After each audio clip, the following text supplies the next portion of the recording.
So, Ryan T. Williams, speaker, mentor, business coach. I'm going to dive straight in here because I know you a little bit. I know your background.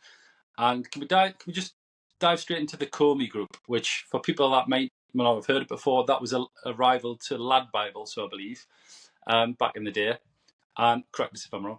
But can you tell us a bit more about how that was kind of founded and how you came across setting that company up? Yeah. Because it still exists. I do a lot. I've been talking to people and I say was, but because I stepped away, it feels like was, but still going, still growing. Oh, Just brilliant. made the EMEA's top 500 with Deloitte. So they're growing nicely. They've just taken on another round of investments. So yeah, good luck to them. And as you mentioned, they are similar to a lab social chain and things like that. So how that came about was 2013. I started making Twitter accounts for fun. My daughter was born, up all night, the usual. So I started to mess about on Twitter, and I'm a massive football fan. And I made a Sky Sports parody that took off. Then I made a Brendan Rodgers parody in 2015 of Brendan, it was called. And along the side, I was starting to make a little bit of money. I always call it a side hustle. You know, I set up my own little company, just billing quite nicely at times, but it was very up and down. And the irony was I had a really good, solid paid job. I was working at MMU, so it was only ever looked at as a side hustle, Twitter. But there was big companies like your Lad Bible, Stephen Bartlett, Social Chain, people like that they were about 6-7 months ahead. And they were just growing and growing and growing. They had the big offices in Manchester. And I always call it like the circle of the Twitter mafia. There was, say, 30 or 40 funny Twitter accounts going at the time. You'd have about 5 or 6 people running them, creating them, and that was your Lad Bible owners, Sport Bible within that, lots of Stephen Bartlett, Dominic McGregor's accounts with Social Chain. So I met 2 other guys who were running their own estates, and we just got together one day and it was like, what's stopping us competing with these guys, you know? So one thing led to another. We come up with a name called It's Gone Viral. And I always call it was like the You've Been Framed of Facebook and Twitter. You just put kids falling over, everything, you know, you get the drill. And putting viral news and content. And that went from one strength to another very quickly. And I'm still doing my day-to-day IT job at this point, but I got to the point I couldn't do both. Both my business partners worked at home, so that was I was annoyed about getting on the tram every day while they were dossing around. And I did quite a lot of the early work just part-time. So I said to them at one point, look, if I could go full-time on this, can you imagine the results we're going to have? But the monetary thing was always a problem. Because again, I had a well-paid IT job that had good progression. So, but we come to a bit of an agreement about financials, and I had the chat with my wife and my dad, and which was quite scary. But they were all very supportive because they could just see like how much I was loving Twitter and Facebook and social media in general. And it's like I say, the earning potentials were massive. So, and tell me, understand as well in that environment, because I was familiar to a tiny extent of that world you were in, because we did a bit of SEO back in the day with Social Chain. We kind of buddied up in terms of agencies, and obviously they went up to that growth. But I didn't really. I kind of have an idea, but can you explain how you like commercially make money with a model like that? Yes. So the big thing when we were heavily into the Twitter accounts was the betting affiliation, and it was in the massive days before Gamble Aware and things like that were really quite big. So these betting companies were giving accounts like us X amount of money to tweet their latest special offer there, 10-1 for Wayne Rooney to score first, you know, all those kind of deals. And what the aim of it was for you to get the sign-ups, and then you get like a cut of 20% of their losses. So it was quite, looking back now, quite just brutal. It was like a brutal it was like a brutal, oh my word. It was a brutal marketing tactic for them because they were using others to affiliate for them and just giving everyone a cut. So it was win-win for them. And then that kind of got tightened up and we started to really go on Facebook. A big thing was the clickbait articles, essentially, you know, slap up a WordPress website, give headlines like you won't believe what Barack Obama's just done in America, and then the click it, you got your Google ads round, and that was a nice little earner for a while, and that kept us going. We had 3 or 4 editors in, a few freelancers, and then the biggie on our side was Facebook started adverts in the middle of videos. Right. And when you've got a heavy following, you're getting millions of views a video, you're earning thousands and thousands and thousands. And that let us, we knew one video editor could produce us 4 videos a day. it let us scale up because we knew them 4 videos would be returning times 10 in investment. And so that was good. And then the other big side of it, which was, as you mentioned, like your social chain and Lad Bible, was brand deals. So once you got your big presence, we work with Disney and things like that to promote their latest films. So you're there again using your reach. And then the other side of the agency is having clients who, companies like ourselves, were like, well, these are growing these pages. Can you do it for us? So, more of a traditional retainer agency style. And then on top of that, there was also video licensing came quite big. So people don't realize, like, I think a lot more people are smarter these days, but everything that's posted online is owned by someone. So there was a model of being able to approach a viral video someone's created and say, well, can we represent this and send it to the press and charge 50%? You get 50%. It was syndication, it was called. And that's, and then also the copyright behind that. You could look after clients' videos and if people were using them. And then there's huge companies like your Dukey Medias, your Viral Hogs. That was just their pure business. They'd just be out with technology, scouring for viral videos, buying them and reselling them.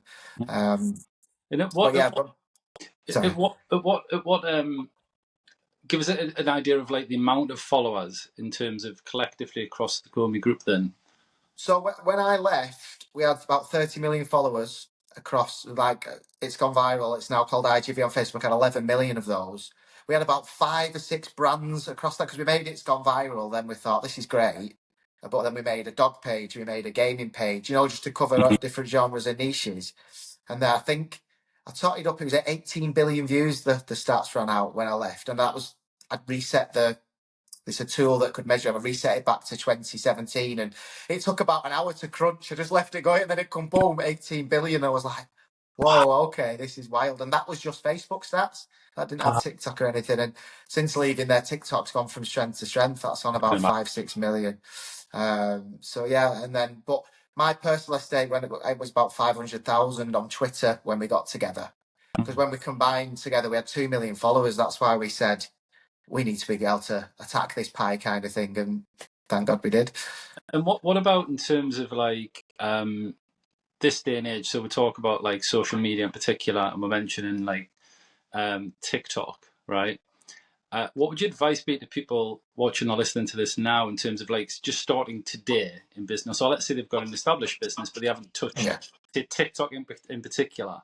How would you approach that today with let's just say a brand new business? Let's say you're consulting a business. Would you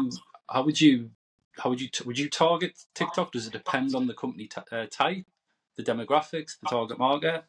Yeah, but the demographics are a bit older on TikTok than people realise. So since this viral dance trend that started in COVID has gone, there's a lot of content on there. There's educational stuff. They're going down a bit of a YouTube route. I've watched full documentaries on there, and again, that's before they've brought the copyright in, because I suspect within a couple of years there's going to be TV companies saying, how are you chopping our documentaries up to 10-minute pieces and putting them on TikTok and getting paid? So, but when I work with people now, especially with things like TikTok, again, it depends on what kind of business they are. But what I say with a lot now with the branding is we're moving into a massive space. People want honesty, they want real stuff, and that's it. It's people go TikTok or dancing policeman and all that, but it's massively different now. And I work with people on the brand for like finding out what they do, what content they create, and I just always say, well, are you happy to go on camera as a member of your staff? Happy to be on camera? Are you happy to film behind the scenes in the office?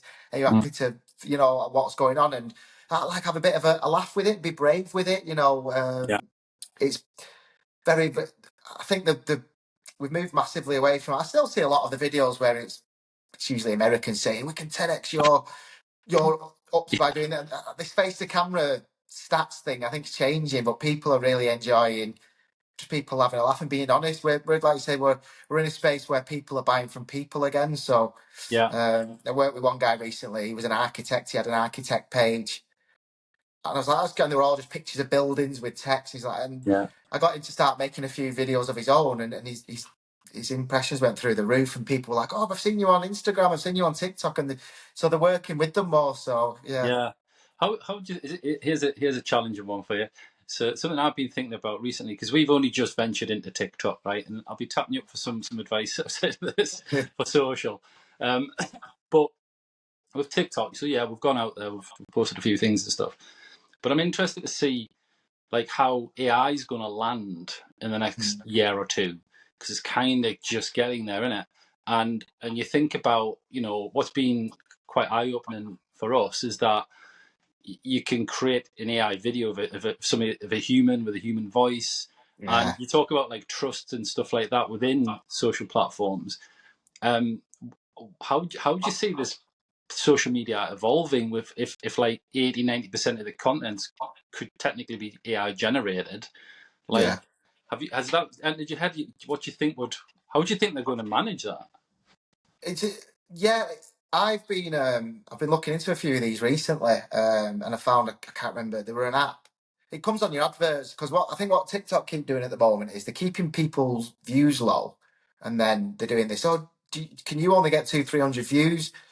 Either boost with that, and then there's another one that keeps popping up. It's, oh, we can boost your post, we can do this, we can share this. And I looked on the website, Mm, and they were boosting people's impressions and to me it was a bot farm. You know, if you're those, but years ago yeah, you can pay for fake followers, you can pay for fake engagement, and yeah, that's what I think this company are doing, but wrapping it up in AI. They're saying we can use artificial intelligence to boost your content to the similar audience to similar. And I was looking, I thought, you with that would probably just bang on an extra 30-40 followers a day, subtly, you know, and go, this yeah, person's account's growing now. Well, how real yeah, are they? But so, and with regards to the legalities, I imagine solicitors are going to have a few years of headaches soon because, mm, but again, it's got to be on the social platform for me because if there's these tools to make, like you say, you can make a song with Taylor Swift singing a Freddie Mercury song.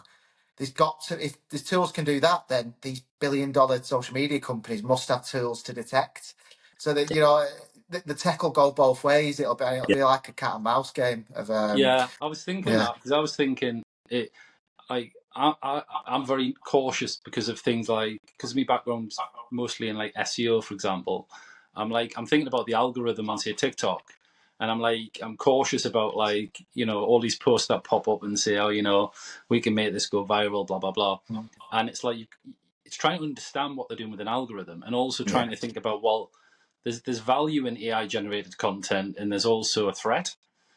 But Yeah. also I think hugely it's driven by how the consumer interacts with it. And I'm just trying to envisage, like, say, a friend of mine who likes cats, right? Really likes cats, and they if they start watching videos that were AI cat videos, and it was 90% AI cat videos, what would their reaction be? Do you know what I mean? Because it's Yeah. like, Yeah. well, anybody can make that. There's something in the authenticity of something being real and a Yes. Yeah. real funny video versus a constructed AI funny video, if that makes Yeah. sense. Yeah. So it's Yeah. interesting to see how that evolves. Yeah. Because, like you say, again, if they get the right tech in to alert that, you could argue there's possibly nothing wrong with that as long as it's clear, because it's only like watching Lion King, and they're not real lions, are they? But you go in watching, True. it's not real African footage. You're like, oh, that Simba looks real, like Good point. but yeah, so because what we used to do, what still goes on Facebook now, was again, Facebook never really got round this. We were making viral videos. I'll probably give the Mm, insider secrets away. We were making viral videos that were staged. We were paying actors, we were paying script writers, and it was like, I always compared it to like Imagine Coronation Street or Hollyoaks being online, that kind of thing. yeah, But Facebook were adamant, oh, you have to declare, you have to, in your post, you have to declare this is created, this is scripted, this is, but they never had a way of policing that, yeah, yeah, so it's interesting because, again, people watch films, they watch Netflix, it's not real, is it? But it's that yeah, grey area of then on social media, people are trying to push these fake videos, but trying to say they're real. yeah, Like a lot of all yeah, that. Remember the Karen trend of people whinging and moaning. Most of them were just made up, fake in restaurants and stuff. And it's just like, it's yeah, probably a laugh, but I see through that. Like, my yeah. wife can't stand it. Anytime she shows me a video, I'll go fake. She goes, oh God, you're so boring. I'm like, Kill the sorry, I fun. just know what these fake videos look like within seconds. Just So, kill the fun there. Yeah. yeah, Yeah. I'm the fun police. So in terms of like so you exited KOMI, multi-million pound Yes. exit. How was that journey for you from founding something and being that on that kind of trajectory to where you were with KOMI Group? Like, what thought process and feelings did you go through exiting that? So yeah, it mainly come about because there was one thing. Again, I'm as honest as the day's long with interviews. It's and podcasts. It's we come back out the back of a global pandemic. We were always, I felt, 2 clicks away from Silicon Valley, turning things off and things going Pete's on kind of thing. We were making a big push to having retainer clients and things like that, but there was still a big part of our income was from third party advertising on Facebook, Snapchat. Yeah, and the big thing I always say about exiting, why it came about, we started this as a bit of fun. And it's not lucky because we put a lot of hard work in over the years. Sure. But we never sat down on that first meeting together and went, right, let's make a multi-million pound business. It went from one thing to another. And it was, I'm not a gambler. So people always laugh. I always compare it to Deal or No Deal. And that phone rang and I took the banker's offer. I wasn't keeping that box in case it was 2p in a few years. But the business partner who stayed on, I hope he's got the big red box, because he'll have deserved it. Yeah. So that came about, and it was quite a long process. It was the back end of 2021 we decided, because we got together, we want to take investment on.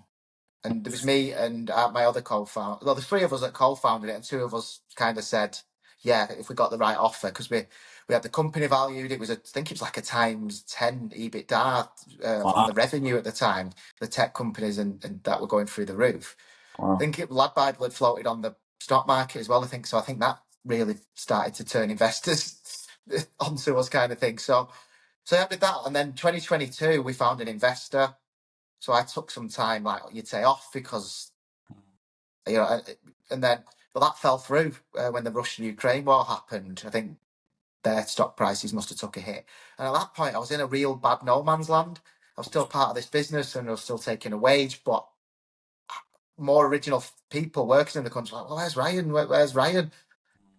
So I was stuck in a bit. I felt I was a point of no return. So then we went to a broker service that advertised what we wanted again. And I think, I say luckily, but we got the offer that we wanted. And then, but then it didn't go through till October 31st that year. So it was 10 months of it. And it was almost a sabbatical for myself. But the last kind of month was just really stressful.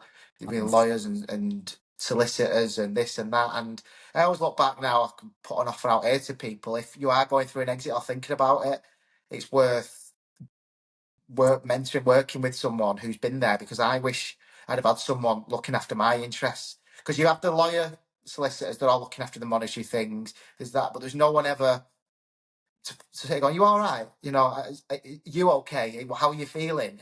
So even on the day of the exit going through, it was one of the it was one of the happiest days of my life, but also one of the most stressful leading up to it. Being on the phone, having the proof of identity, and the phone cut out, and then the fraud team ringing, and the deal was on like a ticking thing that it expired on the 31st. So stressed but no, it was, and I've got no regrets whatsoever. And so I've just been on now a process of finding what I want to do next and personal branding, and that's taken a little bit longer than I kind of expected. But what come apparent was KOMI was just kind of the name of the company, but the pages were bigger underneath.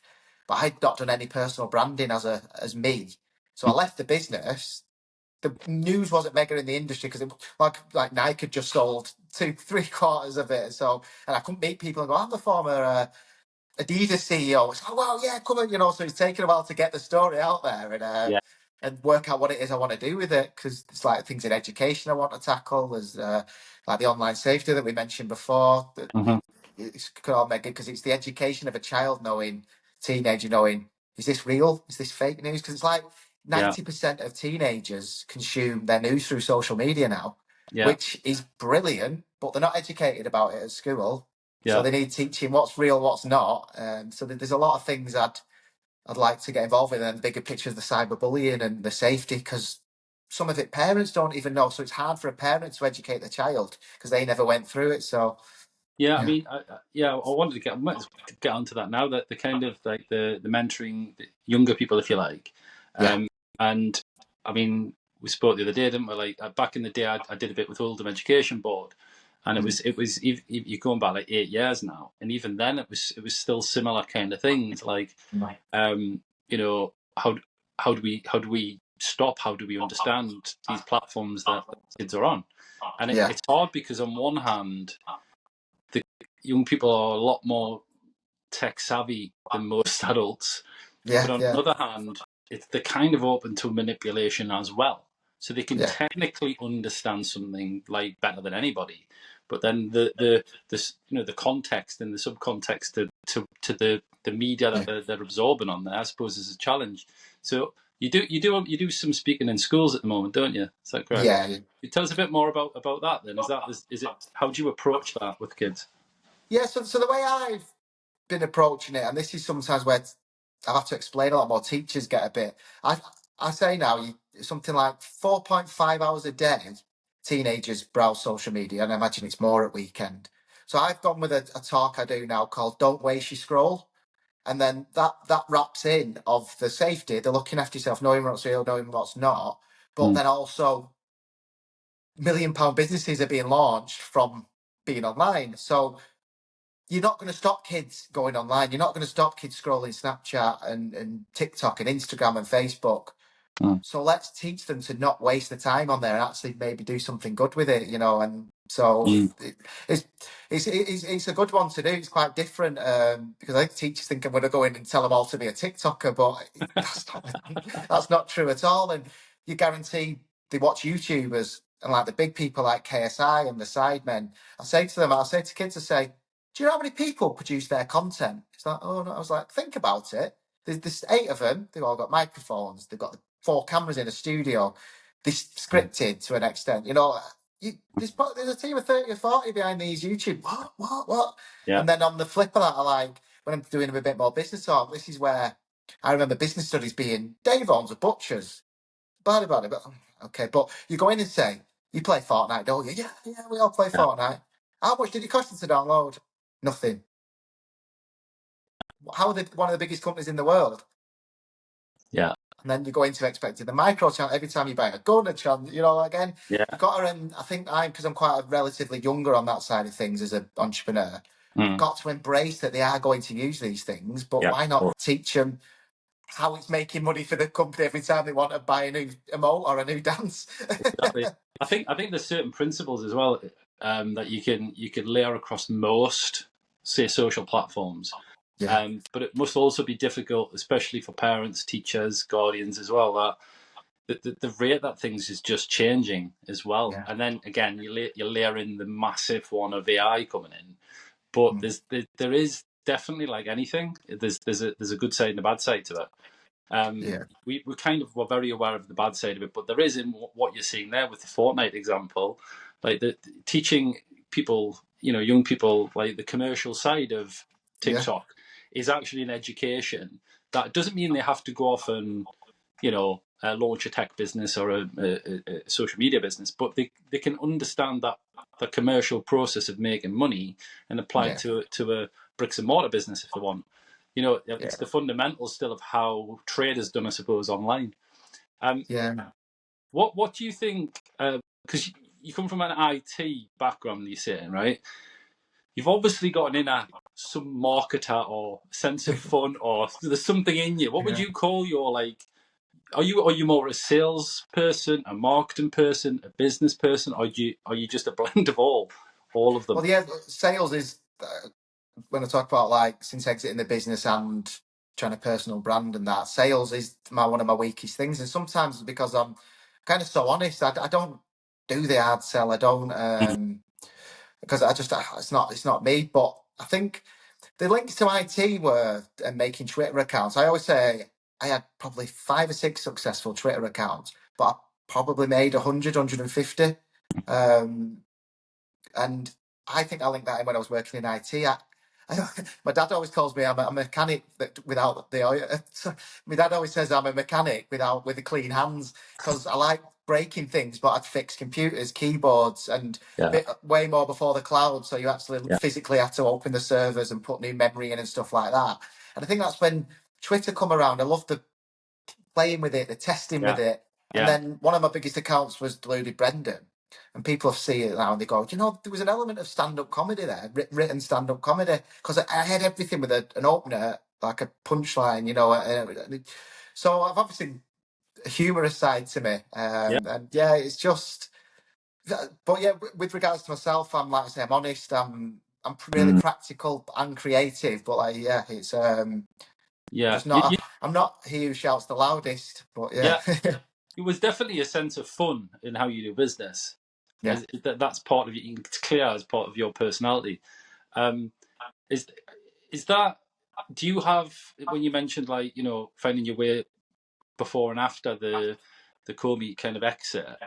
Um, have you had like what you struggle with most? I suppose like in a mindset wise in a business context, like you say, there's sales.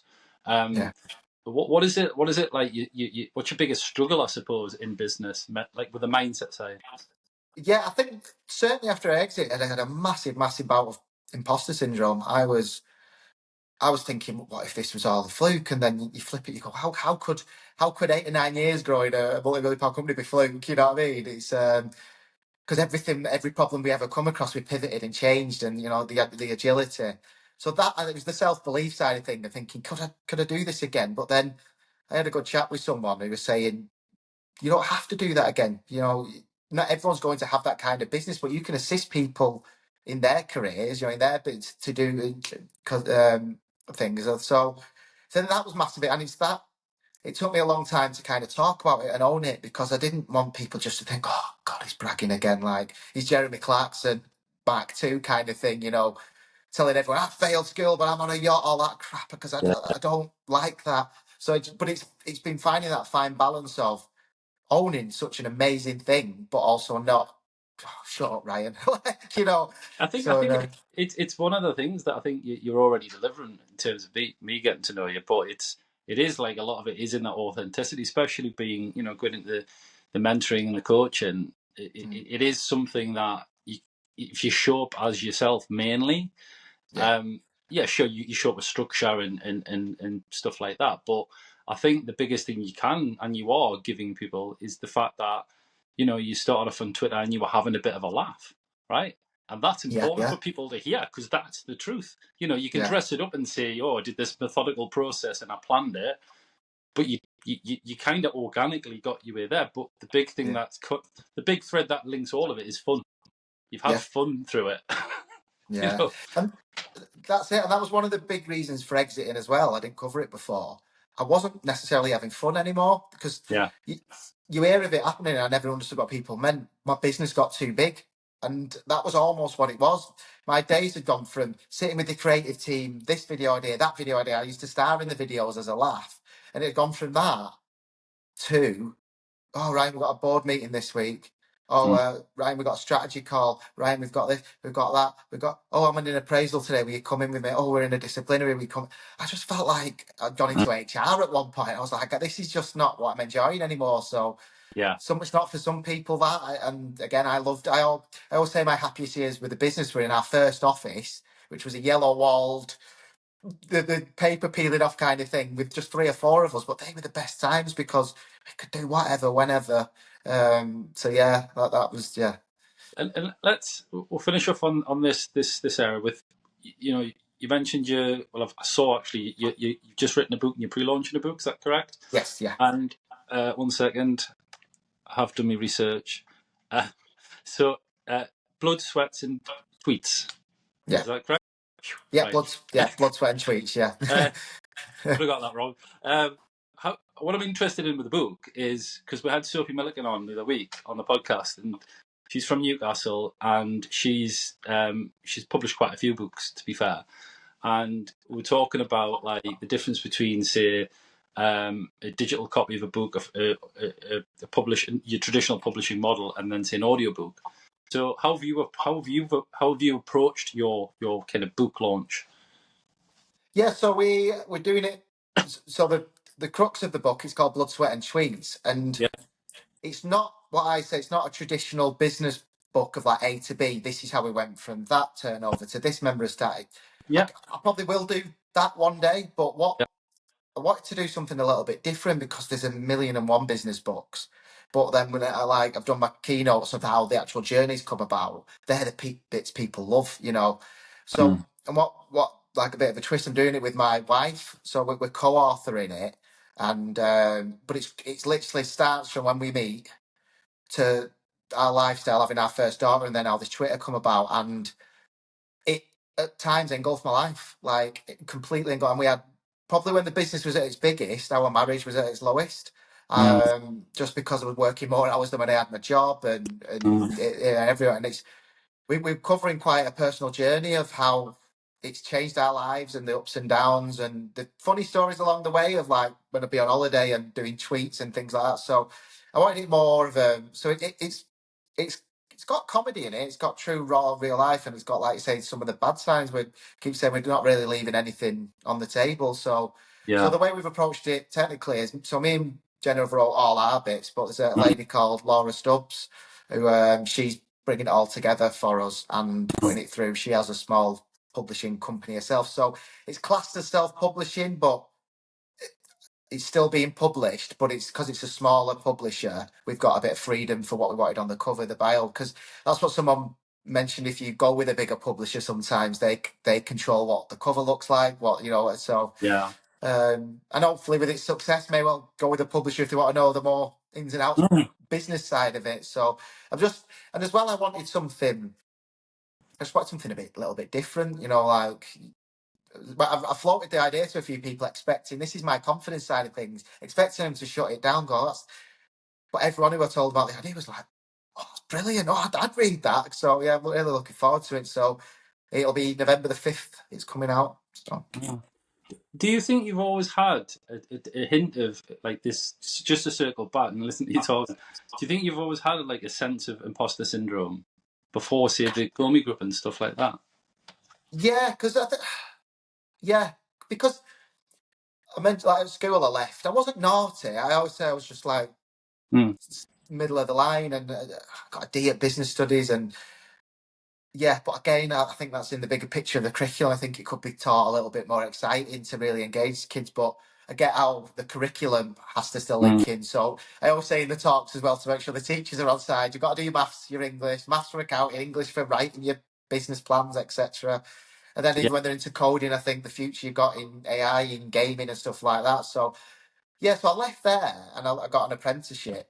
Um, yeah, I've always been kind of thrown in the deep end. I got a job from that apprenticeship at 18 in Mm, this well-established sports company.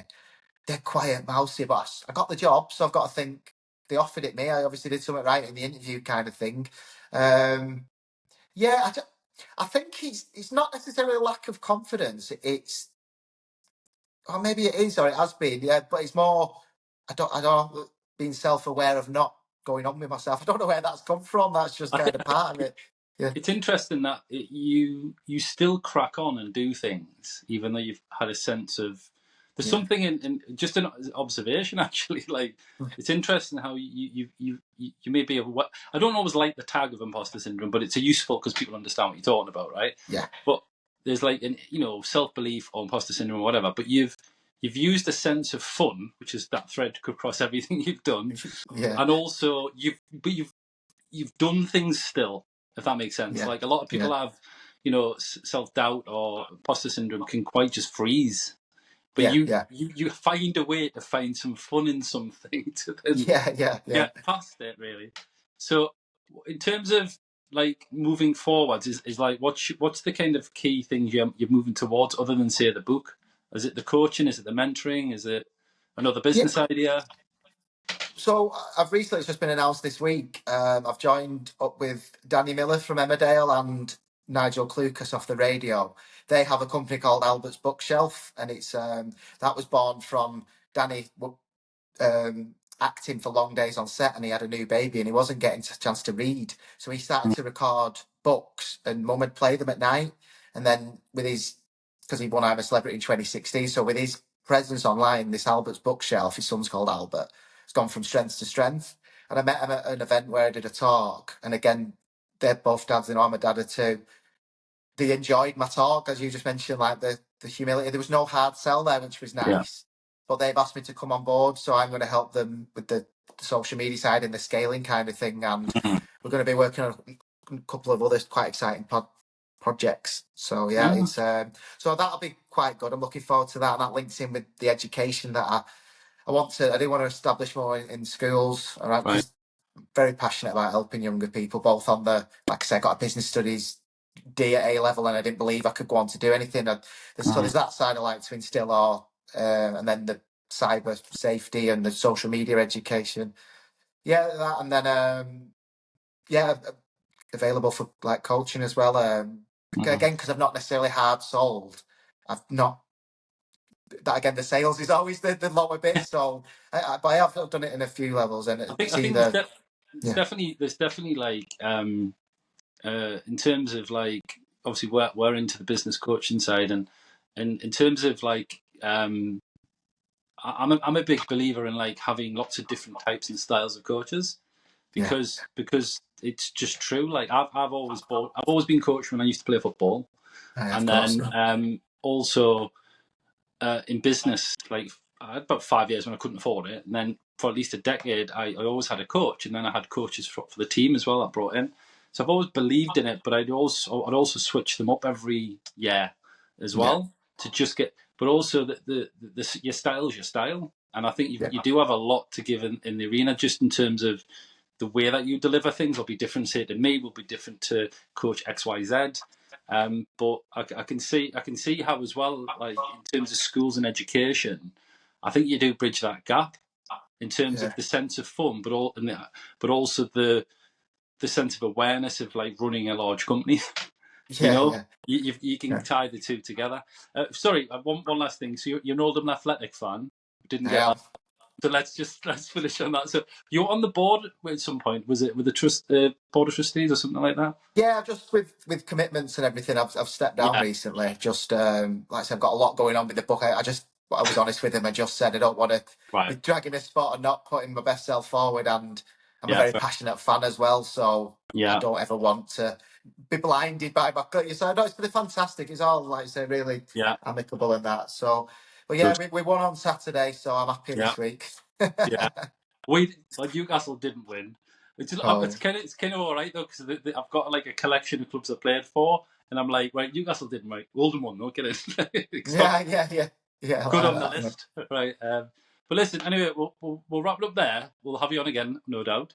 But thanks for sharing, your story, your perspective, your fun, and that little tool on the killing of fun. I like that bit. But yeah, thanks for coming on, and wish you all the best in the coming months and years. But obviously, we'll catch up as well in person. Yeah, brilliant. Nice one. Right. Cheers, mate. Cheers. Bye.